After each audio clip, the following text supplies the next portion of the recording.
Ey odam farzandi, yo'l ozig'ini ko'proq g'amla, chunki yo'l olis.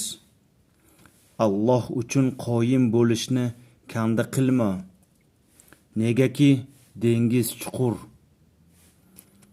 Amallarni tatbiq qilinglar, chunki sirot ko'prigi nozik. Ishing xolis bo'lsin, chunki tekshiruvchi ziyrak. Istaklaring jannatda, rohating oxiratdir.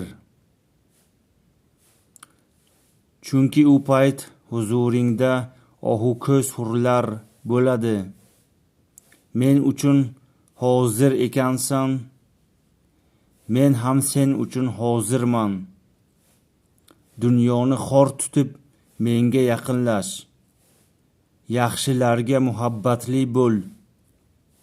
Chunki Alloh muhsinlarning mukofotini zoye qilmaydi.